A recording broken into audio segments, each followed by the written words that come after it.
Welcome.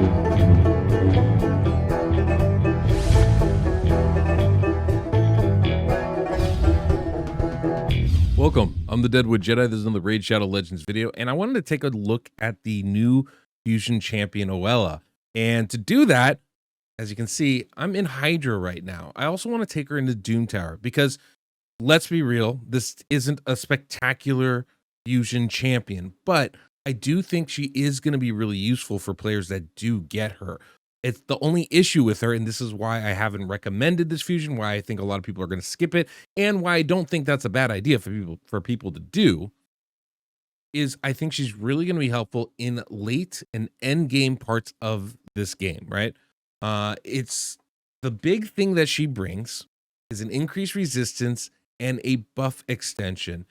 Those are the real major things she brings, as well as some really nice healing. So because of those three pretty massive abilities, right, and massive things we need to look out for, I think that there's less reason to get this champion, unfortunately. Because obviously you're going to be using resistance in Hydra, you're going to be using resistance in Doom Tower sometimes, maybe in Arena occasionally, but as the current way the game is set up, it's not as useful as many of the other skills. And I guess we could take a moment and actually talk about why. It comes down to the basic mechanics of it. You need considerably more resistance than the enemy's accuracy in order to resist things. You only need a little bit more accuracy than the enemy's resistance to reliably land your debuffs. So accuracy is always going to be weighted more than resistance is, simply because it's easier to land the debuffs with the same amount of accuracy compared to resistance, right? So if you're building a defensive team, a resistance team, tanky team, it just takes more stats. And so that becomes a lot harder to do. Now, the great thing about this champion, Oella, is she makes that feasible with that 50% increased resistance buff. She's the only champion I think I'm aware of. There might be a couple others that are out there now, maybe Borger or somebody else, but very few champions that have this buff even available. The fact that she can also extend the duration of buffs means that this can be on your champions pretty much for the full fight. And I don't think there's a better showcase of that than here in Arena. If you look at this team, there's no ally protection, there's no increased defense in any of these champions' skills, and yet everybody's full health. I have her paired with Elva because I think that's actually a perfect pairing.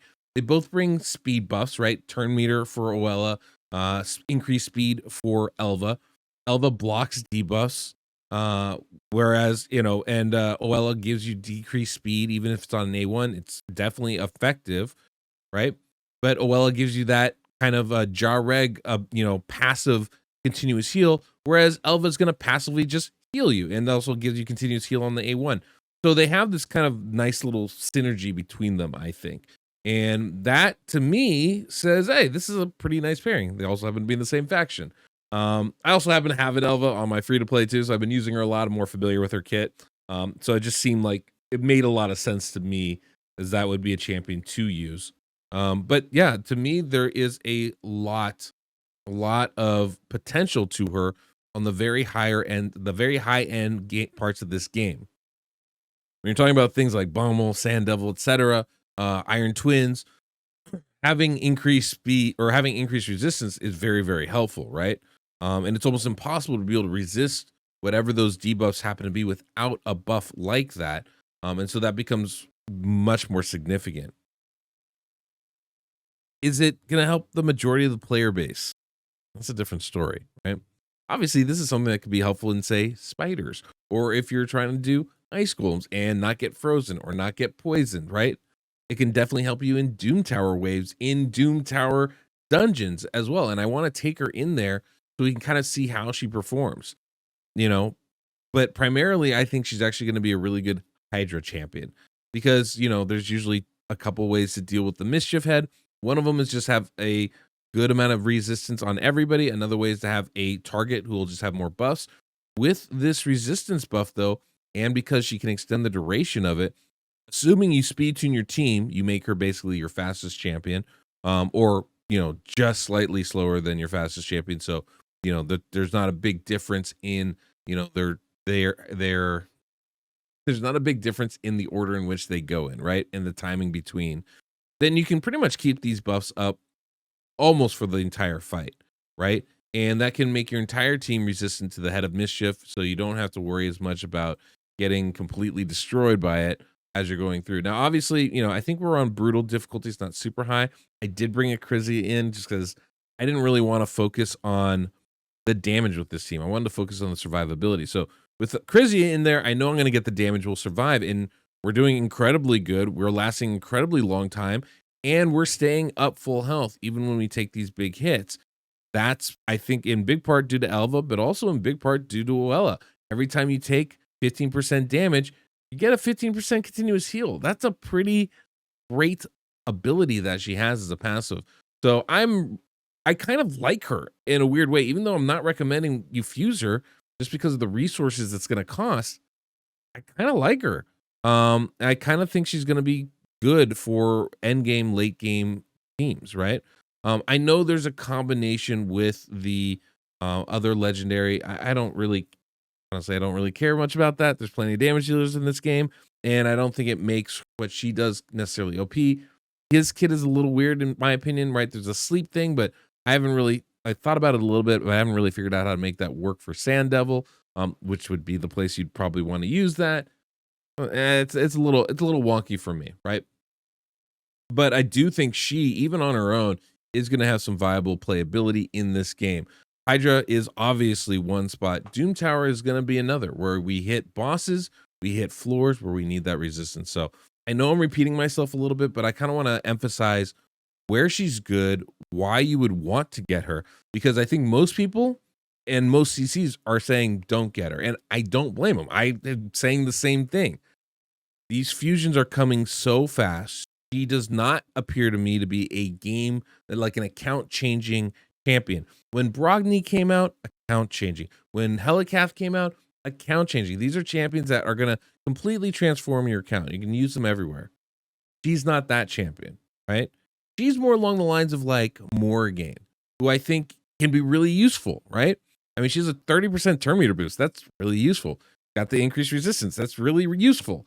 She's got this passive healing, really useful, but none of it's game changing. And they're all abilities you're except for the resistance. That's the interesting part. But everything else, including the buff extension, they're all abilities you can find in other champions. So I don't feel like this is like an account changing champion, right? As compared to some of those other ones. I think Morrigan's probably a pretty good comparison, quite frankly. So, it's one of those things where if you can do the fusion, I do recommend doing it if you can. If you have the resources saved, it's not going to cost you any money, and you're one of those got to get them all type of people. But also recognize that the stuff that she's doing, look at all the continuous heals are out there, right? All these people, they're hurt right now. They're all going to fill up the full, which is kind of ridiculous, right? The Elva pairing really takes it over the top, admittedly, but that's kind of why I wanted to do it, to show that, hey, there are going to be some really nice combinations with these champions. And the way I have her built is nothing super crazy. I'll show that in a little bit so you guys can see. But she's, I mean, quite a good champion in my opinion. Just not OP, right? And these traditional fusions are super hard. And if the person you're going for isn't super OP, it really makes it a lot less desirable to go for. It does take up a lot of resources. I've always been the kind of person where I'm gonna spend my resources anyway, right? Whether I'm spending it on the fusion or not. So does it really hurt me to go a little bit extra for this? Not really. But I also do this all the time, right? For those of you that actually have a life out there, it might not be worth it, sticking on your phone for 8 hours a day, going on and off to make sure that you get every one of these events done, the fusions done, and especially with the requirements for them continuing to go up and up and up. But, obviously the big spenders out there, even the medium spenders, I think this is going to be a champion that might be worth getting. Or I would say would be worth getting. The other part too is obviously the year PvP is coming up. And you never know what kind of new content they're coming up with. Every new piece of content they've been coming up with, whether it's Iron Twins, Doom Tower bosses like Bommel, or even Sand Devil Necropolis, it always seems to be they're bumping the accuracy and resistance requirements to like insane levels. So with that, having something that can bring an increased resistance buff sounds really nice, to be honest with you. And so I feel like there's definitely some things that you'd want to look at here and go, this might be a champion worth getting. I think there's some real strength in her kit. So that's kind of my overview of it. If you're not going to get it, and like, am I free to play? I'm not. Like, I'm not even going to try. It would be great for my team too, because I have an Elva. It would pair amazingly well. I'm not even going to try. I'm not even going to bother. Not worth it for that account to do this. Not worth the output of energy, the focus of all the stuff. I don't have the charge saved for it. And even if I did, I don't know that I'd want to waste them on some 10x randomly for this champion, right? So those are kind of the things how I would look at this personally. She's not the worst fusion we've had by far. It's just unfortunate that it's going to take so many resources to get her, especially in conjunction with the rare and the epic not being particularly great, right? I like the rare champion, but you're not going to use him if you're, past like the early, maybe into the mid game for faction wars, right? But like, you're not going to be using that champion long term. And the epics outside of faction wars, you're not going to use that champion either. So unless you're struggling with that, neither one of those are going to be viable options. It kind of has turned into a little bit of a bust of a fusion because of that. Usually there's at least one good epic that makes people at least want to pursue this at least part way. Just not the case this time. So anyway, that's kind of my overview of it. Let's end this run. I don't think we need to do that. And we can see how much healing we did actually. If I end the run, then I don't get to do it again. That's that. Well, you know what? Today's the last day. We're gonna get it reset. That's fine. Okay. Cool. We'll just end the run. We'll see what we did. And you can see, look, 2 million heals. Elva did 3.5. So pretty good. But she did 2 million healing. It's a pretty significant amount, I would say. Definitely something, worth keeping in mind. Obviously, Acrisia is the champion, but the Acrisia wasn't the point. That was the whole thing of like, I want to be able to do some damage as we're going along so the fight doesn't end too early. But the fact that she really did a great job of helping keep the entire team alive, and I think that's pretty significant. That passive ability of hers does a lot of work. So let's go ahead. Let's take her into Doom Tower. Let's look at her kit, then we'll take her into Doom Tower. All right, taking a look at her. By the way, this I think might be the best looking champion we've ever had. Like, it just is a very, very cool kit. There's some good ones out there, but like, I love the butterfly wings. I think it's great. Even with like the daggers that she's got, it's a very, very cool kit. I'm digging the look of her, right? That by itself might be worth doing the fusion. All truthfulness, right? That's really cool. The way I geared her, I've got her in perception gear and resistance gear. That's pretty much it, right? I do have this, the shield banner on, whatever, but nothing big there. Because she has a decreased speed on her A1 and I don't have her paired, I did have to put accuracy on her. So you can see the stats I've got: about 400 resistance, 400 accuracy. With the increased resistance buff, this is going to be about 600 resistance. So at the stage I was doing, definitely would have had her buff stolen by the Head of Mischief, but with the increased resistance buff, she should be able to resist every time. 235 speed is decent. A little bit slow for the rest of this team, but still decent. But look, only 2,800 defense, 60,000 HP, but we were able to survive, mostly due to being able to heal up every single time. So we weren't getting hit when we were already low. Makes a really big difference. Mastery wise, I basically took her down support tree and defensive tree, trying to build up the resistance and the accuracy depending on what I was light on. I was a little light on the accuracy, so I built the accuracy in it. Went for Eagle Eye, but obviously if you're short on resistance, you go the other way. And then as far as her skills, we should talk about this, right? So her A1 is a decreased speed. Solid, right? Anytime you get decreased speed, that's such a powerful skill. And having it on the A1 is nice. Obviously, if it can't be resistant if Ultin is on the team, but because we aren't bringing Ultin with her, and I don't know really how well they pair for like PvE content, not something I'm really keen on. But it books up to 100% chance. I realized I just realized now I didn't book her at all. So that's interesting. Definitely could have gotten more out of her had I booked her. Wow, that's kind of crazy to think about. All right. But she does a heal, big heal on the A2 with an increased duration of all ally buffs and a spring. It's a really nice ability, right? Anytime you can increase the duration of buffs, that's a really good skill. I like that a lot. And then we have the A3, which is interesting with the rest of the kit. Increased resistance, 50% on all allies for 2 turns, and a turn meter fill for all allies for 30%. It's a big turn meter fill. And that's kind of an interesting thing, especially when combined with the buff duration increase. A real interesting kit. But pairing her with somebody like Elva, who doesn't give you turn meter boost, but instead gives you speed boost, that makes a real interesting kit because all of a sudden now you're cycling your abilities a lot. And by extending the duration of that speed buff, really going pretty fast as a combination. So definitely an interesting champion for sure. As far as her passive, when an ally loses 15% of their max HP from a single hit, places a continuous heal buff on that ally for 1 turn. This is what I was talking about. Her passive is just super strong. Jarreg has a similar thing, except Jarreg is a 20% continuous heal, and it's basically one, I think it's from a single attack, not hit. It might be hit, but the cool part about this is, this can occur only once to an ally per turn. Never mind. I was thinking of something else, but 15% is a lower threshold. It's more often it's going to proc. And then, of course, if Ulton is on that team, it'll activate it instantly, and the continuous heal will be for 2 turns, right? I think that's an additional continuous heal. So regardless, it's a nice skill. It's a nice skill. I can't say that again. You lose 15% HP, you get 15% HP. It's a nice ability, right? And keeps everybody pretty close to full health. She has a solid aura, 75% in dungeons. I mean, I think she's designed to help you in Iron Twins, and with the Sand Devil. I don't know exactly how great she is for either of those things, but that is, I'm pretty sure, where she's designed to be helpful. The Iron Twins, I think, is designed for people to be able to resist those debuffs that land on you. It's just the amount you need is stupid. It's ridiculous. So having a champion like Oella could really do a lot to help you survive in those types of teams. But of course, that takes a lot of resources to do. Most of us find little cheats and workarounds, right? But that's kind of the idea behind her kit, I'm pretty sure. But what I want to take her into, I think, is Doom Tower to give her a little bit of a showcase here.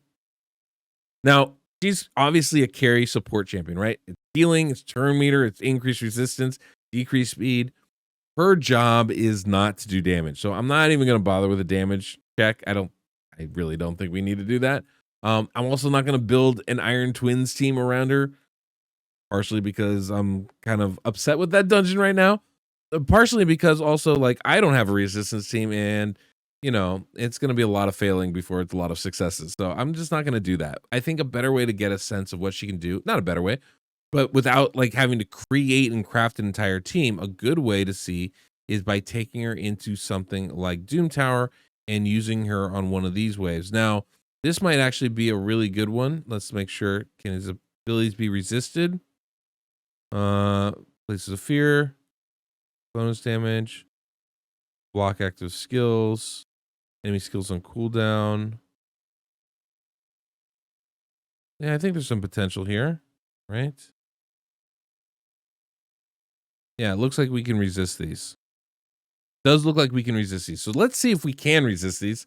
I don't know that we can, but we'll see if we can. How do I want to do this? I usually go with Rhodos as my damage dealer. Yeah, that's pretty good. Let's do this. So I want to bring in Elva because I think she's kind of situated for it anyway, right? And I just love that pairing. I think it's such a good pairing, the two of them. We'll bring Oella in here. You know what? We'll just bring in Oella, and yeah, I think we will bring in Elva. I don't have a lot of champions built with high resistance, so it's a little bit tricky for me to find a combination for it. I usually rely on one champion to do that work. If you enjoyed today's video, don't forget to subscribe and hit that notification bell so you don't miss the next one that comes out. And of course, if you enjoyed today's music, we have that link down below in the pinned comment and description of this video, and you can use code DeadwoodJedi, save yourself 15%. And of course, if you want some account work, you don't like doing the work yourself, I'm more than happy to do it for you. My team is at the beck and call. Just visit my website, deadwoodjedi.com. She's got 400 resistance, Krisk is 480, Elva's got 450, Rhodos obviously has none, that's okay. Under Priest has 280, kind of hits that mid spot. I think this is somebody that would normally normally have debuffs land on them, but in this case, maybe not so much. So I think that's good. Right there. We have an extra buff extender in Krisk too, which will be nice. So we should keep that buff up for the full fight, which is great. Let me just go book her really quickly, and then we should be in good shape here, I think. All right, I've got Oella fully booked now. We're in good shape. So we're just gonna run in and see how it works. I honestly have no idea, no anticipation of how this is gonna work whatsoever. But we can see what she does. So that's her. Look at that. Increased resistance goes up. Beautiful ability right there. We get that turn meter boost, which is great.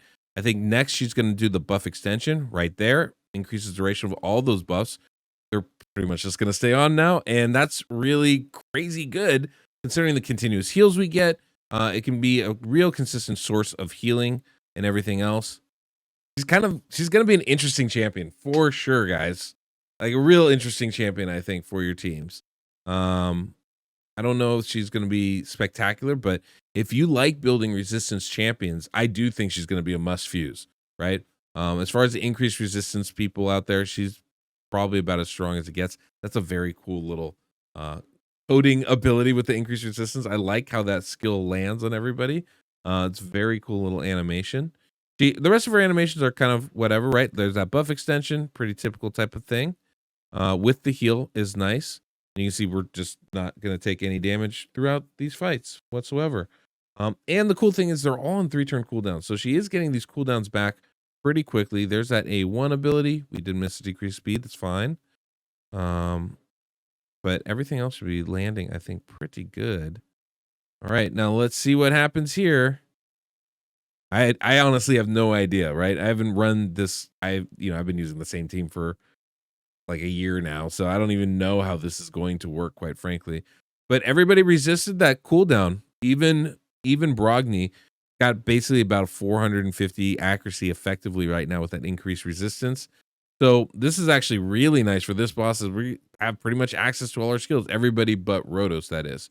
And I think it's very easy for us to actually swap Rotos out, but we're actually doing damage just by reflecting from the shields of Brogni, which is pretty. Look at that. I mean, we're doing good damage just from that, which I think is pretty insane here, regardless of what Rotos is trying to do here.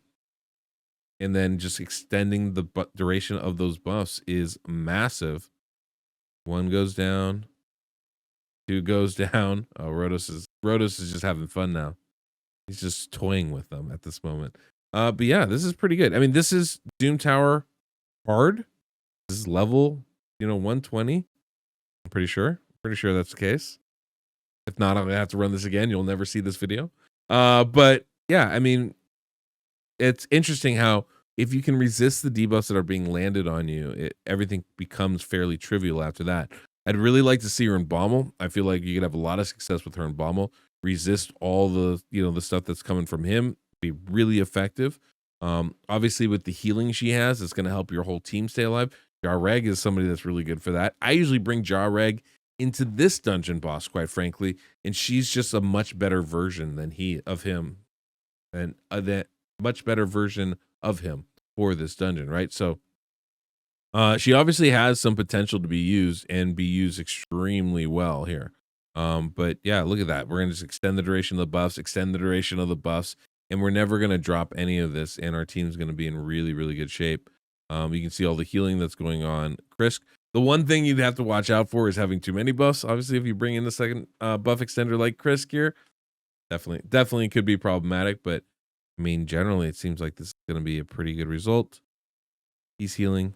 So it's going to be a long fight. We don't have a lot of damage in here, and I'm obviously not manualing it or targeting anything, so our focus is going to be a little bit different here. But you can see the effect that she has, right? Obviously, we have plenty of other god tier champions in here. She's obviously very, very good at this, right? Keeping people alive, healing everybody, and allowing us to actually resist the effects of the boss.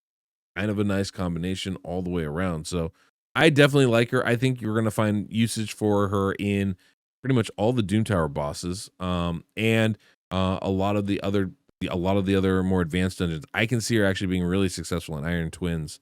Now that I think about it, in fact, let's try it. Okay, I'm gonna bring in an interesting scene. We're gonna just see how this goes. It might fail. I might fall on my face with this one, but we're gonna see what happens here. But basically, I've got Oella as our lead here, right? We got the increased resistance buff, 75. That's pretty significant, actually. We've got Elva, we've got Chris. I brought in Acrizia to do some serious damage, and I brought in Baron because he's got an unresistible decreased defense. I thought that might kind of be an interesting addition for this team. Now, obviously, I've got 3 pretty OP champions. I've got two other pretty OP champions now that I think about it. So we'll see how this goes. However, I suck at building Iron Twins teams that are like normal teams, right? I haven't done it. I run a weird unkillable team that wins 80% of the fights, and that's fine by me. And also, frankly, I don't like running this dungeon very much at all. So we'll see how this goes. But she brings a decreased speed. I think that's actually pretty significant. So let's go ahead. I'm going to actually manual a little bit of this. What do we want? We want increased speed first? Yeah, we do. So we're going to put that up. Obviously, the twin gets a boost. We're going to put the cleanse. Now you can see Oella and Elva resisted those debuffs, which is pretty great, right? Increased resistance. Boom. And look at the healing here on Baron. Excellent. Gotta love that. Let's see if we can't get a decreased defense to land. Probably not.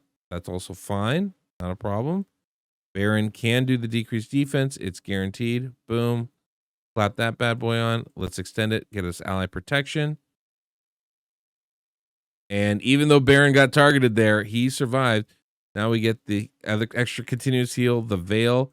We're going to extend the duration of the buffs. Who do we want to heal? Let's heal Baron up. Boom. Excellent.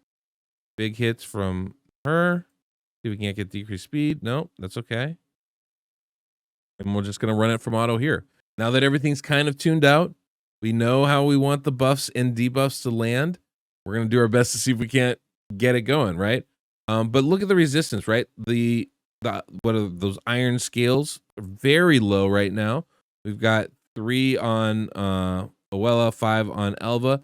And even though Chris went down, kept everybody else alive. And guess what Elva's going to do? Brings Chris right back up. That's great.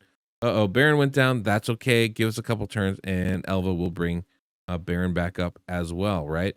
And so, you know, I think this is actually a pretty decent way. Like, obviously, some of the champions are going to have those scales up, and they're going to take a lot of damage. But thing is, our 2 carries here in Oella and Elva won't. And so they can continue to bring up the other allies, and hopefully keep those numbers down. So even as they take damage, it's not going to be so drastic that they can't survive it eventually, right? And the cool thing, Oella does have that decreased speed on the A1. Now, we don't have enough accuracy for her. You know, there's some dumb things in this. There's some real dumb things in this.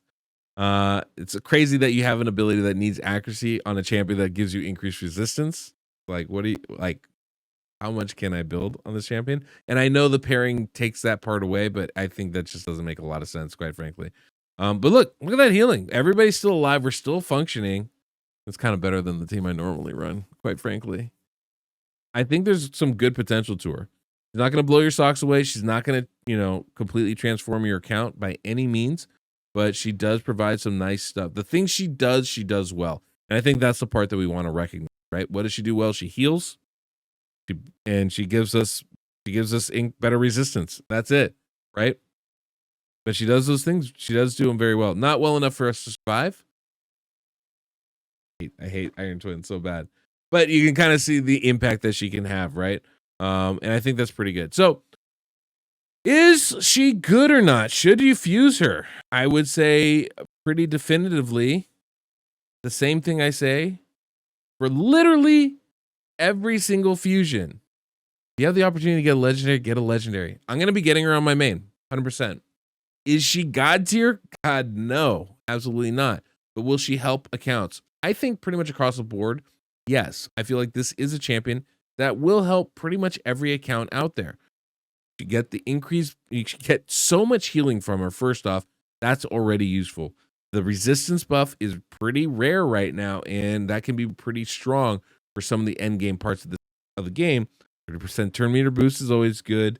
The buff extension is always good. Decreased speed on an A1's never bad. A lot to like in her kit.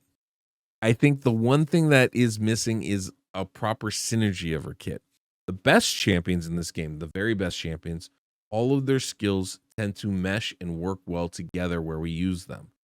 A turn meter boost on a resistance champion is way less useful because generally a resistance champion, build the proper resistance we need, we usually keep our speed at a pretty low level. So for dungeons where she's designed, I understand it, right?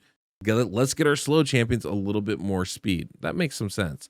For things like arena, it's almost counterintuitive, where you're actually actively trying to go last half the time, right? And so for that reason, she's going to have a little bit of a mixed usage. The buff extension is really nice and the heal's solid. But you know what I would really love to see is the buff extension tied to the resistance, and the decreased speed simply be an automatic land, much like with Siffy in the sleep. It'd be so much better. And then you could tie the heal with the turn meter boost. And so then you're getting the best of both worlds there. That would actually make a lot of sense. But it's okay. Her kit is still really good. The passive ability is still really strong. So if you have the opportunity, if you have the resources and you don't have to go out of your way, 100% I would fuse this champion. That said, we get a lot of fusions basically every 6 weeks or so, maybe even faster than that. And so if you need a break, take the break. This is a fusion you can miss and I think be okay in your account. Keep that part in mind, right? I don't want to miss it for my main. I feel like she has enough unique stuff where she can be really valuable and potentially really valuable in the future. Actually starting to get some ideas of maybe, you know, speed tuning her with her in clan boss or something like that. And on my free to play, I'd love to have her, but it's fine. It's fine that I miss her. And the more important thing is keeping your mental health, you know, solid, making sure that you're not burning out with the game by trying to do everything. This game has gotten to the point where no longer is it reasonable to do everything. It's to the point where you need to pick and choose. It wasn't always like that, but we have so many more things now. We got 2 extra dungeons, so many extra levels on the dungeons. We have events literally every single day. A 2x for you know, gear, a 3x for gear. We've got 10x's for champions. We've got 2x's for champions. We have guaranteed for champions. We got buy one get one for champions. We have all these events are going on all the time. And then the fusions on top of that. You can't do it all. You shouldn't do it all. You really shouldn't do it all. So pick and choose. This might be one that you pick and choose not to do. But if you do choose to do it, she's going to be useful. That's the overarching thing I wanted to say. That's all we got for today's video. Hopefully you enjoyed. Hopefully this gave you a little bit of an idea of how Oella can be for your team, whether you want to fuse her or not. I mean, I'm very upfront. On my main, I will fuse her 100%. On my free-to-play, I will not, unless as I look at the events, I go, I can actually do this. I can't imagine I can actually do it. She would be really good for my team, but I don't think I'm actually going to do it. So anyway, that's kind of where things land. That's my opinions on it. Hopefully you enjoyed it. If you disagree with me, totally cool. Totally cool. Just be respectful about it. But I would actually like to hear your guys' opinion on this champion. I'd love to hear it in the comments of this video. So please let me know. Do you like this champion? Do you not like this champion? Do you feel like her kit has some areas that could be improved or fixed? You know, where would you use her? Do you want her on your account? Are you skipping the fusion altogether? I am generally interested and I read the comments. So please let me know. And while you're doing that, hit the subscribe button, hit that like button, hit that notification bell. It really is the best way to support my channel. I cannot emphasize that enough. So thank you guys for watching. Until next we meet, I'm the Deadwood Jedi.